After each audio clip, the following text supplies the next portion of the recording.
Hello everyone. इस question में क्या गिवन दे रखा है? Consider the situation as shown in figure. The boy of mass capital M holds the light rope and the system is at rest. If small M is mass of the box, find the force exerted by the boy on the rope and the contact force between the boy and the box. तो यहाँ पे दो part पूछे गए हैं, वो दोनों ही solve करेंगे हम लोग। तो सबसे पहले हम लोग क्या करते हैं, इसमें फ्री बॉडी डायग्राम बनाते हैं। ये हमारे पास मान लेते हैं, ये हमारे पास है बॉक्स, ठीक है।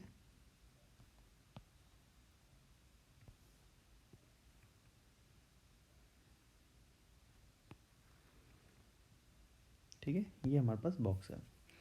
अब यहाँ देखिए, इसका मास कितना है? स्मॉल एम, ठीक है। अब और ये मैंने बना दिया पर्सन, ये मैंने जस्ट बाहर बनाया है, ठीक है ना। ये मैंने पर्सन को जस्ट बाहर बनाया, ठीक है। यहाँ देखिएगा, अगर मैं एक नॉर्मल यहाँ पे इस पर्सन का खुद का वेट होगा कैपिटल एम जी, और इस पर्सन के ऊपर एक नॉर्मल रिएक्शन फोर्स लगा रहा होगा। कौन लगा रहा होगा? इस लिफ्ट का, ये लिफ्ट जो है इसका फ्लोर जो है इस पर्सन के ऊपर एक अपवर्ड डायरेक्शन में नॉर्मल रिएक्शन फोर्स लगा रहा होगा। उतना ही नॉर्मल रिएक्शन फोर्स जितना ये पर्सन के ऊपर लग रहा है, उतना ही नॉर्मल रिएक्शन इस लिफ्ट के ऊपर भी लग रहा होगा। अच्छा, यहाँ पे एक टी टेंशन फोर्स स्ट्रिंग के अंदर जनरेट हो रही है, वही टी टेंशन से ये पर्सन भी इस रो को खींच रहा होगा। तो अब इस क्वेश्चन को समझना है हमें, ठीक है, कि फोर्स एक्सर्टेड बाय बॉय, तो बॉय ने क्या फोर्स लगाया? इस टी टेंशन को निकालना है। दूसरा, contact force between the boy and the box, तो इस नॉर्मल रिएक्शन फोर्स को निकालना है, या इस नॉर्मल रिएक्शन को फोर्स को निकालना है। दोनों ही क्वेश्चन को सॉल्व करना है और उससे हम लोग क्वेश्चन को फाइंड आउट करेंगे, ठीक है ना। अब इस चीज़ को समझते हैं बेटा, ठीक है। तो अब देखिए, क्योंकि ये पूरा का पूरा सिस्टम इक्विलिब्रियम कंडीशन में है, देखते हैं। Consider the situation as shown in figure. The boy and holds a light rope and the system is at rest. M box. Find the force exerted by the boy on the rope. देखिए, यहाँ पे system का कोई acceleration दे नहीं रखा, तो हम ये मान के चलते हैं कि ये एक्सेलरेशन, इसका एक्सेलरेशन जीरो होगा, और एक्सेलरेशन जीरो होगा मतलब कि सिस्टम इक्विलिब्रियम में है। अब जब ये इक्विलिब्रियम कंडीशन में गिवन दे रखा है, मतलब कि सारे नेट फोर्स बैलेंस हो रहे होंगे। अब इस डायग्राम को बनाने के लिए मैं देखता हूँ, देखिए एक चीज़ और ध्यान रखिएगा, इस लिफ्ट का जो कि स्मॉल एम मास है, उसका भी खुद का वेट हो रहा होगा, तो ये वेट जो होगा वो स्मॉल एम जी लग रहा होगा। तब टी की वैल्यू क्या लिखेंगे? फॉर लिफ्ट के लिए बात करूँ तो लिफ्ट के लिए बात होगी T is equal to N plus small M G. Equation number 1, this is the equation number 1 for man के लिए अगर मैं बात करूँ तो N plus T is equal to capital M जी।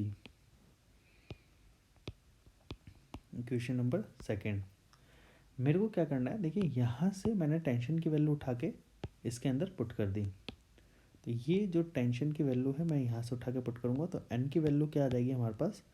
ये आ जाएगी N plus small M G that is equal to capital M G, that is 2n capital M G minus small M G, और एन की value हमारे पास कितनी आ जाएगी? m minus small M G divided by 2। This is the normal reaction force. Clear? This is the normal reaction force, ठीक है। ये तो हमने बात करी, ये नॉर्मल रिएक्शन निकाल लिया। अब इसी नॉर्मल रिएक्शन की वैल्यू को मैं यहाँ इस इक्वेशन में पुट करता हूँ। पुट दिस वैल्यू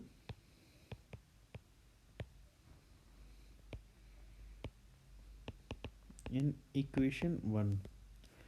तो यहाँ पे t is equal to N plus small M G है, और यहाँ पे मैं वैल्यू पुट कर देता हूँ n की, that is equal to capital M minus small M G divided by 2 plus small M ji.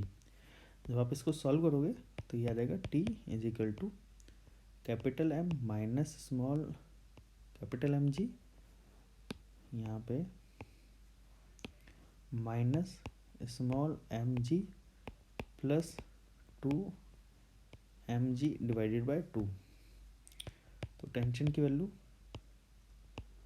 Capital mg plus small mg divided by 2। तो टेंशन की वैल्यू हो जाएगी capital M plus small mg divided by 2। ये आपका tension force हो जाएगा। I hope आप लोगों को ये क्वेश्चन समझ में आया होगा। तो आप लोगों ने दोनों ही चीज़ें निकाल ली, contact force between the normal react force between the floor and the man, and the tension force which is applied by the boy on the rope. ठीक है, तो ये दोनों ही चीज़ें हम लोगों से पूछी गई थी और दोनों ही चीज़ें हम लोगों ने निकाल दी। आई होप आप लोगों को ये क्वेश्चन समझ में आया होगा। Thanks for watching this video.